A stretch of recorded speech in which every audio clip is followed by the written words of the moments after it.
So there you have it, guys. This is the video you guys have all been waiting for. This is a desk setup that I've been working months on, and I'm gonna go over every little detail of this desk setup. So if you guys want to replicate this or maybe add something that I'm going over, I will leave everything linked down below in the description if you guys want to check it out. So this setup is pretty much what you'll be seeing in all my future videos. I want to be adding to it and changing some things in the future as it is not perfect yet, but I wanted to make this video before Christmas. So if you guys want to check out anything in this video, you guys can ask for it or get it for Christmas. So let's start with the base, what everything is sitting on, and that's going to be the tabletop. And this tabletop I got from IKEA. This is called the Barca Boda tabletop, and like I said, it's from IKEA. I got the smaller version of this tabletop, so it is currently sitting at about 74 inches, but they do have a 98-inch tabletop if you do want to add that additional length to it. It's primarily used for kitchens, but I like to use it on my desk setup, and I've seen a lot of other videos of YouTubers who kind of get a similar material for their setup. This one I got specifically because it has this nice pattern to it. It's called the herringbone pattern, and this one was a little bit more. As you guys can see, it is not just a natural square cut pattern. It's a really unique pattern which makes my desk stand out in my opinion. So I definitely do think spending a little bit more on this nice pattern was definitely worth it. Now moving on to what is supporting my tabletop, and it's going to be the Alex drawers, also from IKEA. And these drawers I've had for some time now. I have them in black. They also offer in a variety of different colors like white or navy blue or even gray, but currently I can't seem to find any at the IKEA store located near me. My brother's trying to set up his own setup, and they have a lot of items that are out of stock. I'm not sure if it's because the pandemic has made it so their supply chain isn't doing so well, or maybe they're just getting rid of the drawers altogether. So I'm not sure. Some stores do still have it in stock, but at my specific store they are out of stock. And I looked online and you can't even order online, and a lot of other people are complaining about it because they've been looking for months. So the drawers I have are the Alex drawers, so maybe if you want to add it to your setup and you have it at your IKEA store, I would definitely recommend you guys to pick it up before it's too late. And then I know a lot of you guys are going to be asking me questions about these little pegs right here, and these pegs are for furniture stands, but I drilled them into the Alex desk, which then gives it a little bit more height because this desk is not adjustable. So I added in 4 of them on each of the sides, and it just gives it some extra height, and I am able to store stuff in between the tabletop and the Alex drawers, as you guys can see right there. I've got a mouse and a keyboard, which I will go over in a little bit. But then on this side, tucked away perfectly in between the two, is going to be my Rollo printer, which is the thermal printer that I use for selling on all e-commerce platforms. So let's jump into this monstrous monitor that I have behind me. This is going to be the Samsung CJ890.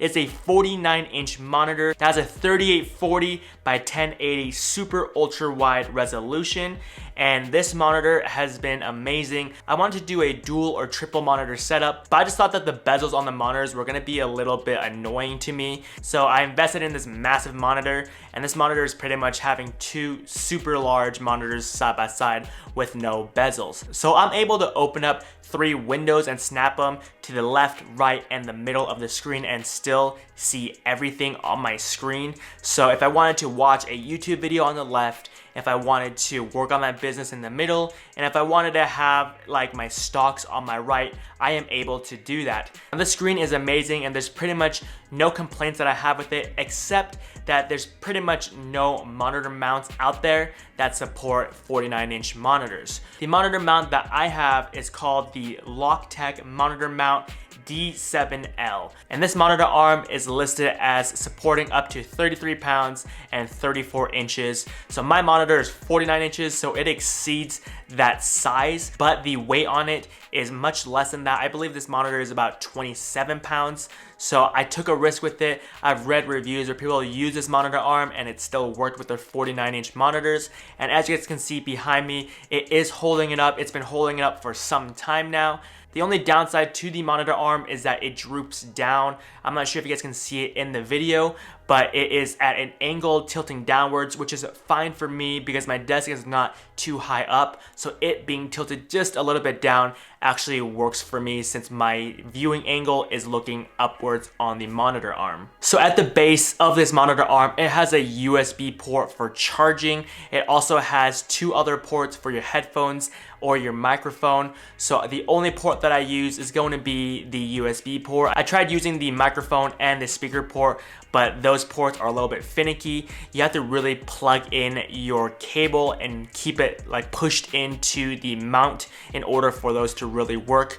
I'm not sure if I got a defective unit or if that's just how it normally comes, but I don't use those 2 ports and I only use the USB port for charging. So the one main reason why I got this monitor was because I have a gaming PC which runs on Windows and I have a MacBook that I use for editing. So it's great for my editing because I can have my full timeline on the very bottom, which stretches across the entire monitor, which makes it really easy for me to edit videos on that timeline. And also it comes with USB-C capabilities. So I have pretty much everything plugged into the monitor, and all I have to do is plug in one cable into my MacBook, which then shoots the display onto the screen. It also charges my machine, and it also has my adapter already plugged in. So instead of me having to plug in all these separate cables to my MacBook, all I need to do is plug in one cable and I have access to pretty much everything that I need. So jumping into my peripherals, I currently use a Corsair K95 keyboard,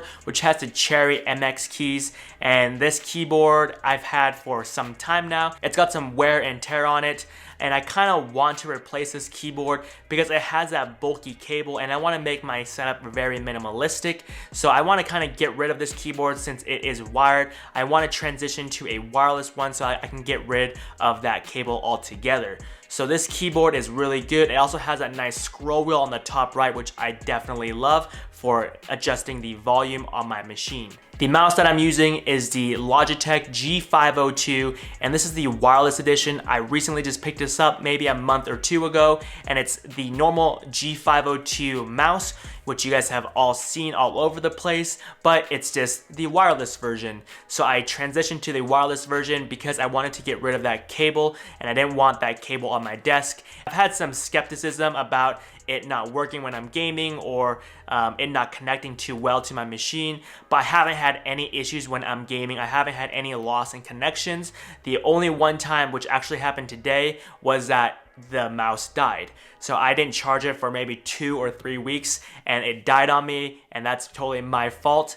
This mouse can pretty much only last up to 3 weeks on a full charge if you use it on a daily basis. So that is just one inconvenience, is that you have to charge the mouse, but I'm definitely fine with that as long as I can get rid of that cable on my desk. So these peripherals are primarily only for my Windows computer where I game and I casually lounge.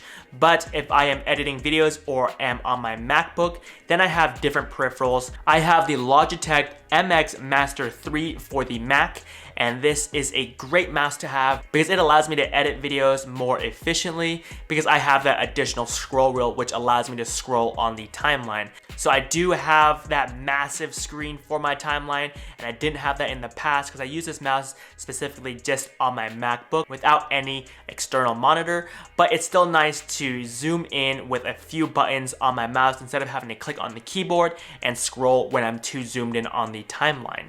So that is the mouse that I use on my MacBook on this monitor, and it uses Bluetooth. All my MacBook accessories use Bluetooth, so they're all wireless. All I have to do is turn them on and make sure my Bluetooth is turned on my MacBook, and it automatically syncs to my MacBook without any hassle. So the keyboard that I use while I'm editing is the Apple Magic Keyboard, and the reason why I use this keyboard is because, as you guys know, the Apple keyboards are a little bit different than Windows keyboards. They don't really use the control button, they primarily use the command button, so it's kind of difficult for me to kind of remember which buttons to press when. So if I just have this keyboard specifically for my Mac, I kind of know what buttons I need to press for my shortcuts on Final Cut Pro. So jumping into the sound system that I have the Logitech Z625 speakers, and these speakers I've had for a long time now. It has a subwoofer with it. I don't know a ton of specs about it, but I'll leave a link down below if you guys want to check out these speakers. They have intense bass. They get super loud if you want it that loud, and this is hooked up to my gaming PC. So if I just want to lay back and listen to some music or watch a video without having headphones on, I can just unplug one cable and have it play through the speakers. And then when I'm editing on my MacBook, it is hooked up to my monitor, and the monitor does have speakers. These speakers are not the best speakers, but it does get the job done when I'm editing videos because I'm able to hear the sound, and I pretty much just look at the sound bar on Final Cut Pro. So as long as I see what the sound is and I'm hearing just the basics of the sound on my videos, that is enough for me when I'm editing. If I really need to fine-tune some audio, I normally throw on some headphones. So the headphones that I use that is already plugged into my gaming PC is the Bose QC25s. These are not wireless, they are plugged in, and they do use a battery in order for the noise canceling to work. The reason why I use this specific headphone is because I just love the sound on it. When I'm gaming, I can hear the footsteps all around me, and the only downside is that battery, but it's a pro and a con because when I'm gaming, sometimes it does die on me and I need to switch out the battery, but it's also a good thing because I use those headphones so much that I rely on the noise canceling. So if it just dies on me, I can just swap it out for a new battery, which I primarily just use a nice rechargeable battery from Amazon. And then for my MacBook, sticking with the wireless stuff, I either have my AirPods or I have the Bose, which is wireless. So all you have to do is turn them on and connect them to Bluetooth, and I'm able to hear everything on my MacBook. So the RGB lighting on my setup is powered by a smart bulb that I got on Amazon, which is attached to a lamp that I got from Target. And then I have an RGB light strip that I have Velcro to the back of my monitor. I didn't use any of the adhesive because I didn't want to put it all over my setup. So I just have that one wheel just attached to the back of my monitor. And that is also powered through my phone. So it's all smart. So it turns on and turns off automatically at a certain time. And I can change the colors of all these lights to whatever I want. So that is pretty much my whole setup for you guys. If you guys want a more in-depth video on specific things on my setup, let me know in the comment section down below. If you guys want me to go over the cable management side of my setup, I can do that as well. I do have a lot of things still planned for future videos, so just stay tuned for those videos regarding my setup. If you guys have any suggestions on how to improve this setup or make it look a little bit better, let me know down there as well, because you guys will be seeing this setup pretty much in all of my videos, because this is where I'll be sitting and recording my videos. If you guys want to check out any of the stuff that I mentioned in the video, all the pricing and the links will be down below if you guys want to check out any of the products I mentioned in the video regarding my setup. Now that is pretty much what I have for you guys in this video. If you guys enjoy this type of content, please smash that like button for me. If you guys want more content like this, hit the subscribe button down below and turn on post notifications so you guys don't miss any content I upload in the future. And like always, I will catch you guys all in the next video. Peace.